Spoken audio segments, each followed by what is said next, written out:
and I didn't know too much about it, but I checked it out, and it is a big problem. And I thought, I think you've been trying to get this done for 20 years or something. He said Trump got it done in 2 weeks. But we came up with a very serious EO, and I'm going to sign it now, and maybe I'll ask you, Will, to explain a little bit about it, please. Of course, sir. So this is an executive order, as you said, that deals with the ticket reselling business. For fans of live entertainment and for entertainers as well, the ticket reselling industry has become a huge issue. These people use bots and computer algorithms to buy up huge blocks of tickets and then jack up the price so that fans of live entertainers like Mr. Ritchie, I almost called him Mr. Rock, don't have access to concerts the way that they should. And when they do, it's at exorbitantly high prices. So what this executive order does, it charges the FTC and the Department of Justice with rigorously enforcing laws on the books in collaboration with state attorneys general that have power over consumer protection and other people who have the power to really crack down on this issue so that entertainers and fans won't be subject to these abusive and oftentimes illegal practices. Good. Thank you very much. Bob, you want to say something? Yeah, anybody who's, it doesn't matter your politics. First off, thank you, Mr. President, because this has happened at lightning speed. I know you put, I want to make sure Alina Habba gets her credit too, because I know she worked very hard on this, but thank you for making this happen so quick. Anyone who's bought a concert ticket in the last decade, maybe 20 years, no matter what your politics are, knows it is a conundrum. You buy a ticket for $100, by the time you check out, it's $170. You don't know what you can charge for, but more importantly, these bots. You know, they come in to get all the good tickets to your favorite shows you want to go to, and then they're relisted immediately for sometimes a 400% or 500% markup. And the artists don't see any of that money. And, you know, ultimately, I think this is a great first step. I would love down the road if there would be some legislation that we could actually put a cap on the resale of tickets. And I'm a capitalist and a deregulation guy, but they've tried this in some places in Europe, and it seems to be the only thing that's us as artists be able to get the tickets into the hands of the fans at the prices we set. I'll be the first one to say, and I know the president doesn't like when I say this, but I'm a little overpaid right now.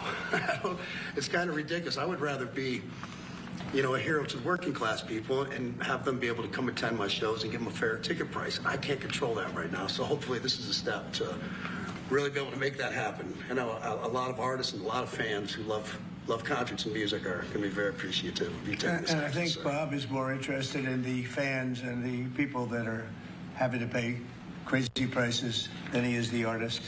Maybe the artist a little bit, but the fans a lot. I've spoken to him over the years about it, and it's been, it bothers him. It bothers a lot of other artists too. You see the artists, and they go out with a $100 ticket and it sells for $2,000 the following night.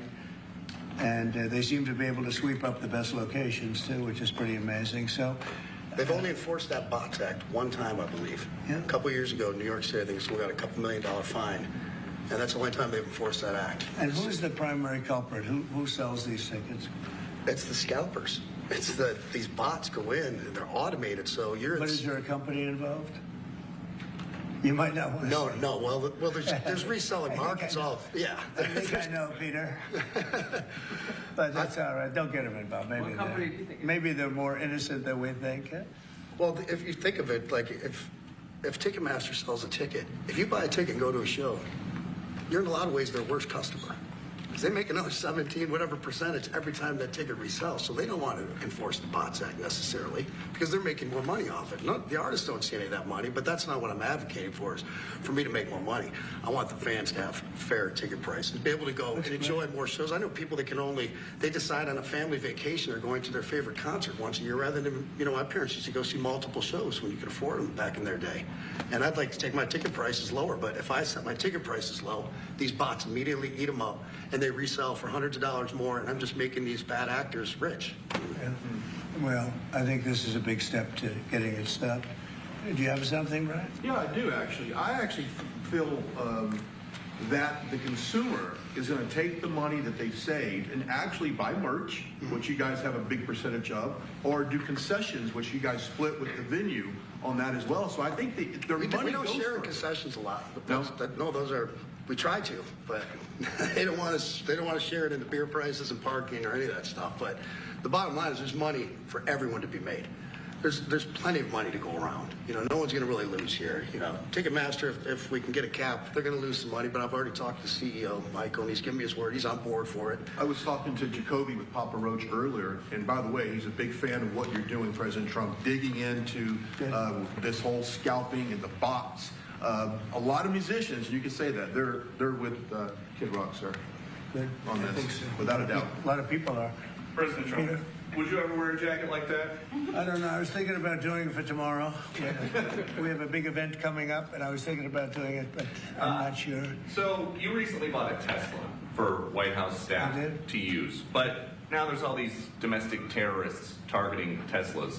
Are the staff scared to drive it? I don't think so. I haven't heard. They weren't complaining. I did buy one, and I let the staff use it. We have it parked conveniently, and one day we give it to Margot, one day we give it to Chamberlain, give it to Natalie, we give it to everybody around, give it to Dan Scavino, but he's got so much money it doesn't matter. But they love the car, and it's a great car, and it's made here, and it's made in the country. He's got a tremendous plant now in Texas, and he has one in California. Does a lot of his work here, and he's been really unfairly treated, in my opinion. I drive one. And Yeah.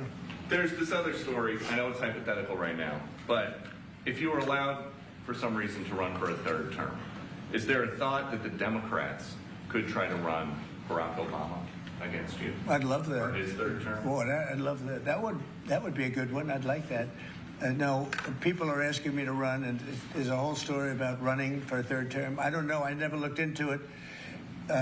They do say there's a way you can do it, but I don't know about that. But I have not looked into it. I want to do a fantastic job. We have 4 years, just about, almost close to 4 years. Time is flying, but it's still close to 4 years, and we're getting a lot of credit for having done a great job in the first almost 100 days.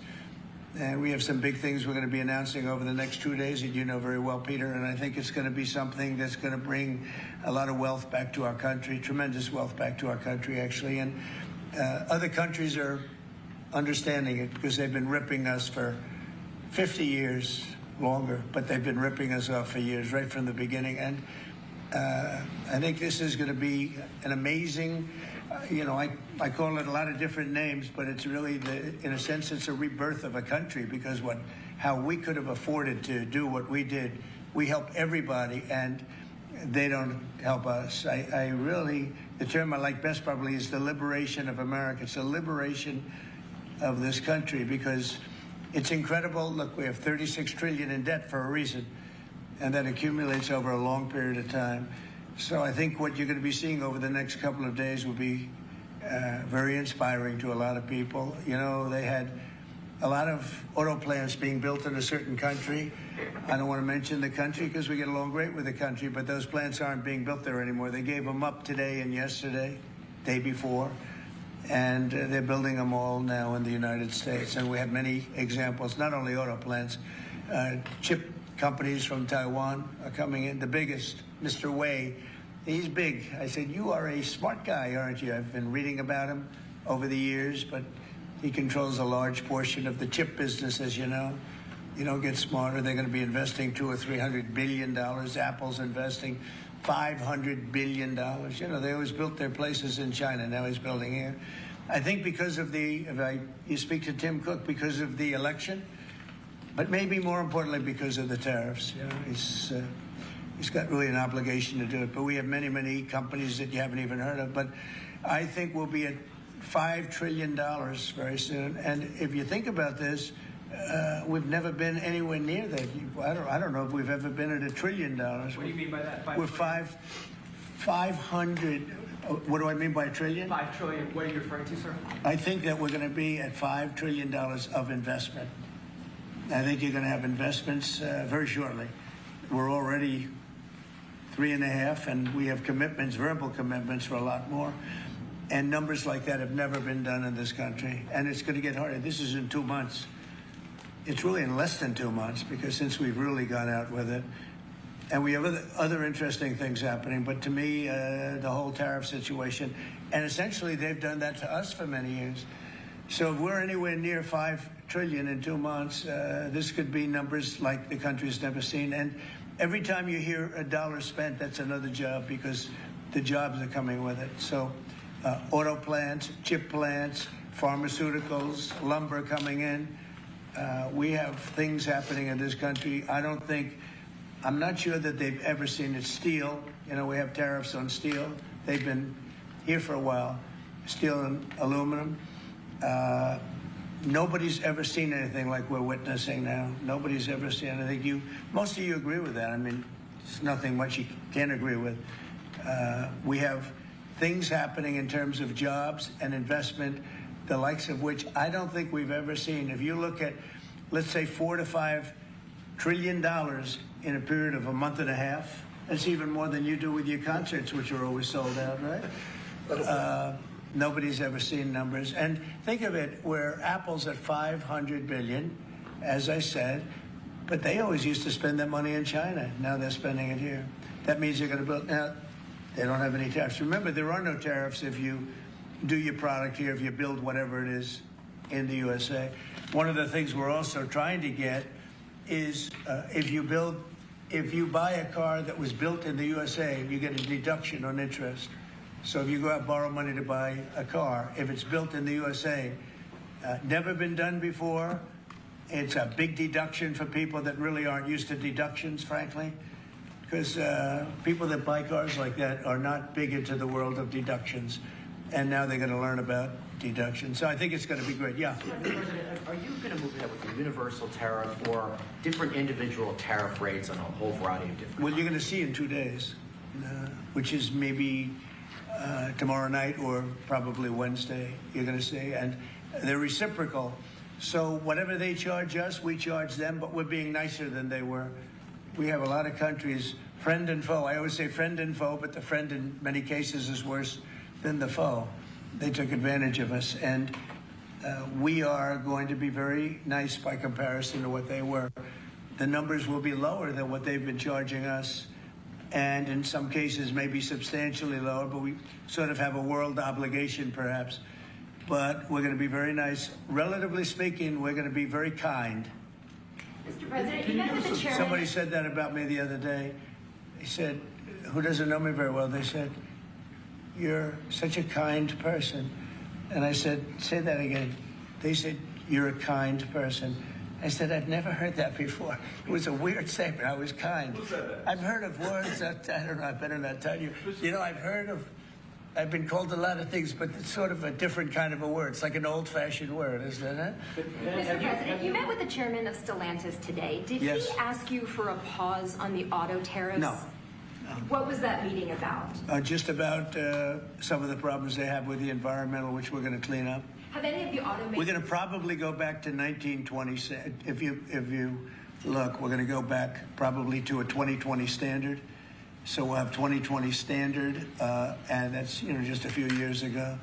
Oh, they're making it so difficult all over the world. They're making it. It doesn't mean a damn bit of difference either for the environment. It doesn't matter.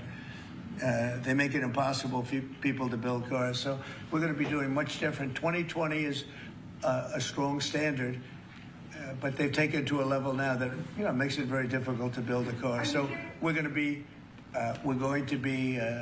bringing it back to a standard that is a very good environmental standard, but it makes it possible to build a car. Have you heard any concerns from the automakers, though, about the tariffs on parts that will go into effect over the coming weeks, about what that's going to mean for the price of... Well, I gave them a big break for a month. I didn't charge them anything, for a big month, for that first month, and they brought a lot of material into this country because they could bring it in without tariff.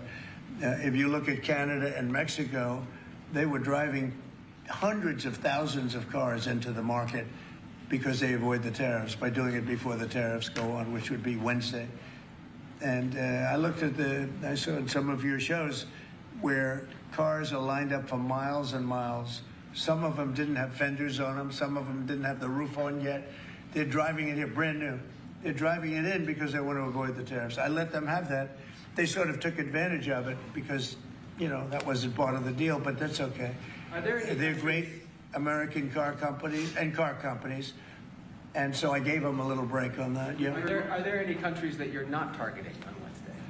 Well, it depends. I said it's reciprocal. Not everybody has made a fortune, but almost everybody has, but not everybody. And the ones that haven't, we're going to be very nice to them. And on a separate issue, Because that word reciprocal is very important. What they do to us, we do to them. Okay, can I just ask you briefly on President Putin? You said over the weekend, or indicated over the weekend, some frustration with him. How serious are you about imposing oil sanctions on No, I Russian want to oil? see him make a deal so that we stop Russian soldiers and Ukrainian soldiers and other people from being killed. But mostly it's Russian and Ukrainian soldiers. They're losing at least 2,500 human beings, beautiful human beings, a week. And I wanted to stop. And some people would say, why do you worry about Russian soldiers or Ukrainian soldiers? I worry because it's like, they're just like you people. They're like us. They're like all of us. And I seem to have an ability to do those things. And if I can do that, I think it's a very worthwhile thing to do. And I think we will. And no, I want to make sure that he follows through, and I think he will. I don't want to go secondary tariffs on his oil, but I think, it's something I would do if I thought he wasn't doing the job. I did it with Venezuela, secondary tariffs, and you know what happened? Every boat left the harbor. Did you see that? It was a beautiful thing to see. The whole harbor emptied out. My words weren't even finished. I have these massive ships. They're actually taking the hoses and dumping them into there. They couldn't get out of there fast enough because they know I don't play games. So I think he's going to live up to what he told me, and I think he's going to fulfill his part of the deal. Now, then you have Zelensky, and hopefully he's going to live up. I see he's trying to renegotiate the rare earth. We did something because, as you know, the Europeans get paid back the money that they gave, and we don't, because Biden is an incompetent president. And he should have asked for rare earth, or he should have asked for the loans to be guaranteed in some form. That's what Europe did. Europe is in for probably $100 billion. And we're in for $350 billion. So we're in for more than 3 times.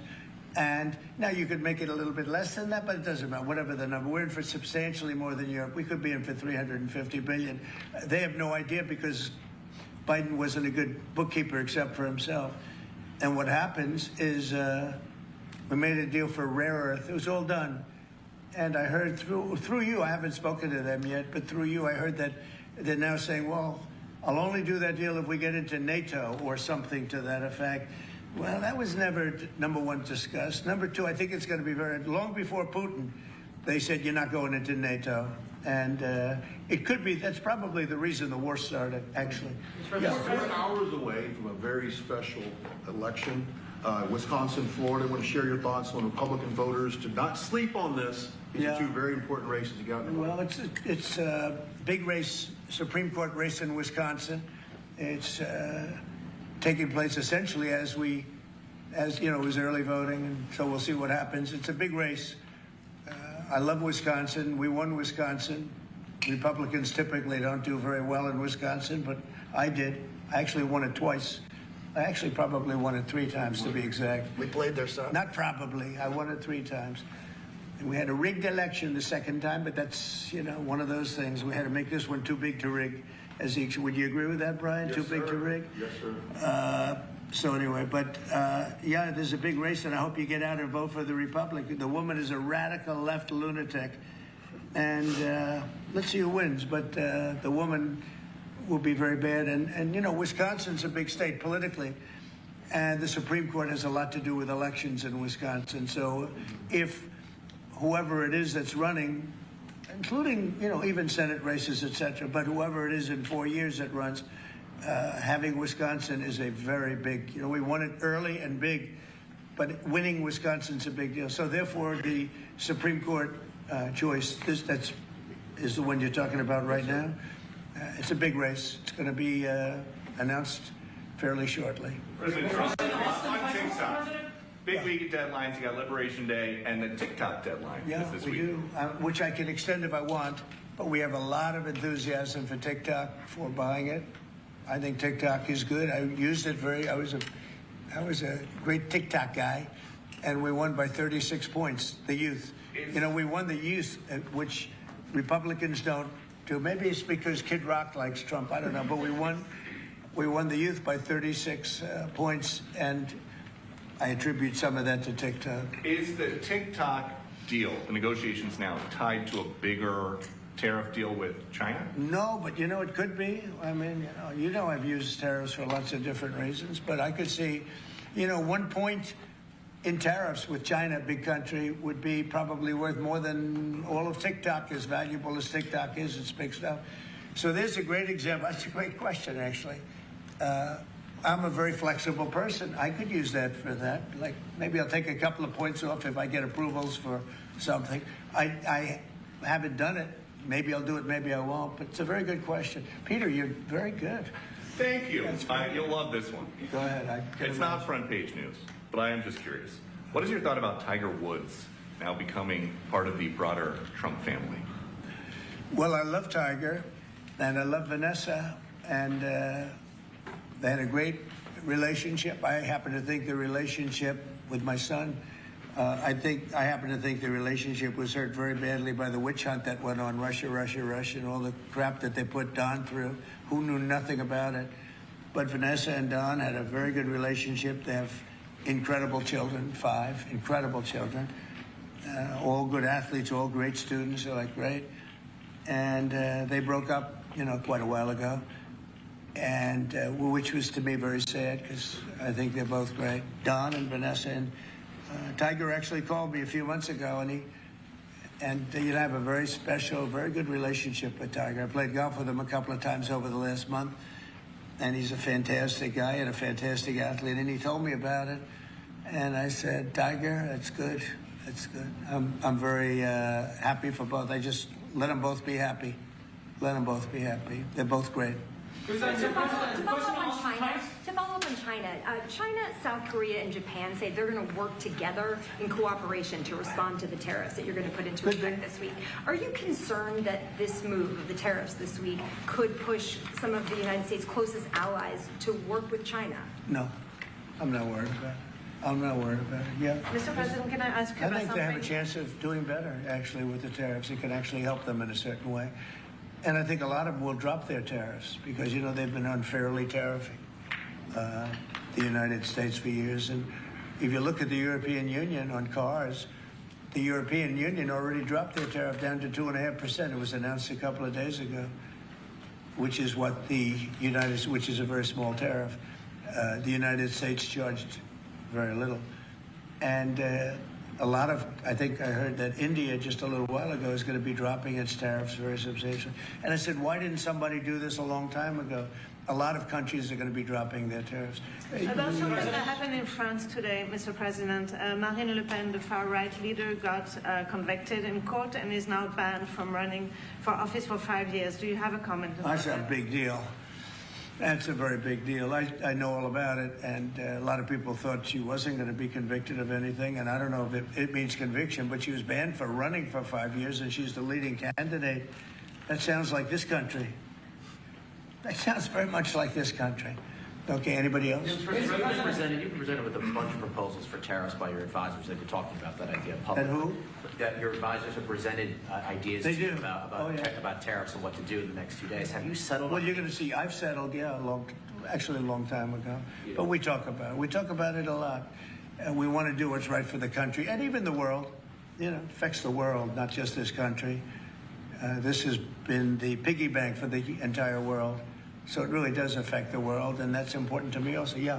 Yes, Mr. President, in the past you have said that you want the quick return of Austin Tice, a Marine Corps veteran and a journalist who went missing in Syria over 12 years ago. Yeah. Have efforts been made to locate Austin Tice been extended beyond Syria, including potential leads in Iran? And do you have plans to get in touch with Ms. Deborah Tice, the mother of Austin Tice? And also at the same time, organizations like Hostage Aid Worldwide have been on the ground in Syria searching for Austin Tice for many years.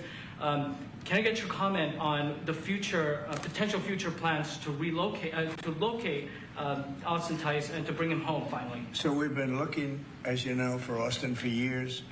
I don't know about Biden. I don't think Biden was looking for anything, but we were, and there's been virtually no sign. You know that.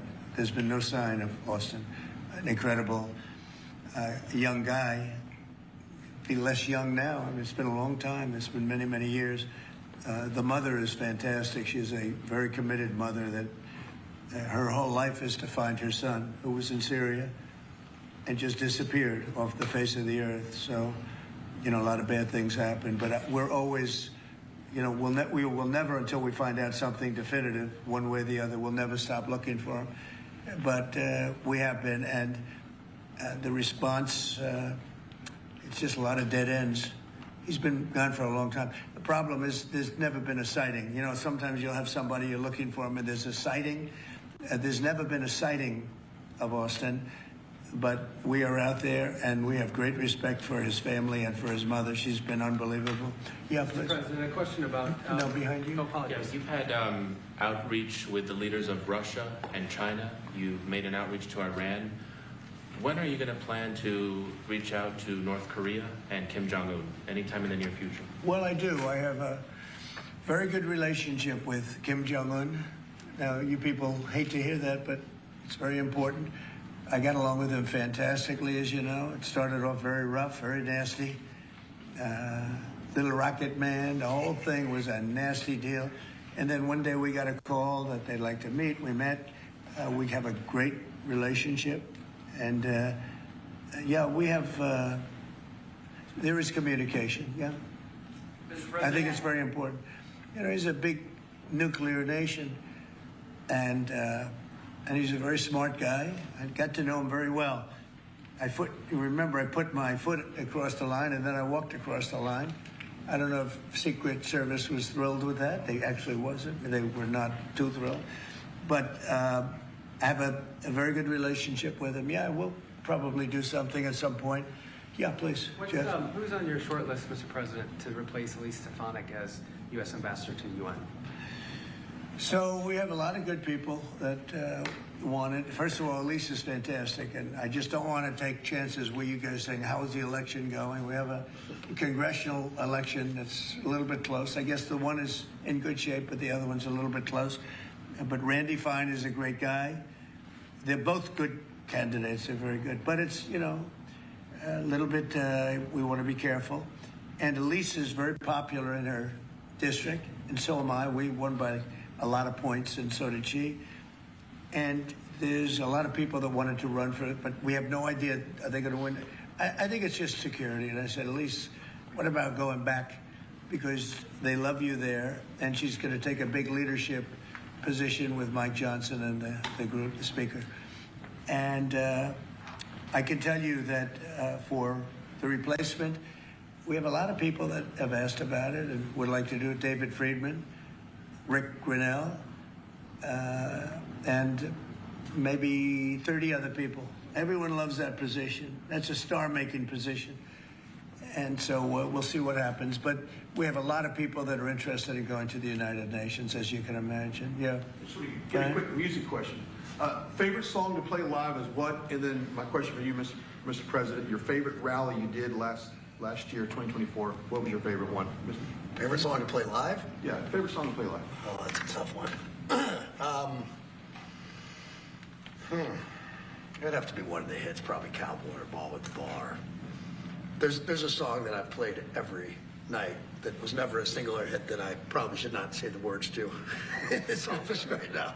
And then for you, Mr. You never met a certain By the person way, like his me. rallies are amazing. He does great and gets big crowds. He's really a star when it comes to that. He is a very talented guy. I would say maybe Madison Square Garden, because anybody that was there, the owner of the garden, Jim Dolan, who's, you know, to me, always been terrific. He said he's never seen anything like it. We had, when you announce Madison Square Garden, you know, it's a big arena, but we sell out big arenas. We sold out in Milwaukee. We sold out at every big arena. We never had empty seats. It's amazing. They talk about Bernie Sanders gets 2,000 to 3,000 people. Everyone said, these crowds, I get 107,000 people in New Jersey. In Butler, PA, we had over 100,000 the second time. We had 55,000 the first time. We have big crowds. I would say Madison Square Garden, because I grew up in New York and the garden is great. Jim Dolan treated us well, but everybody said they, because I think I could have filled it up 10 times. We had hundreds of thousands of people that were stacked all the way back to the Hudson River and on the other direction, back to Fifth Avenue. Nobody's ever seen, I don't mean with a line, I mean like 50 deep, like 50 deep this way. The streets were closed, the whole thing, it was crazy. And when you take that, you know, you want to do well at Madison Square Garden. You don't want to have empty seats.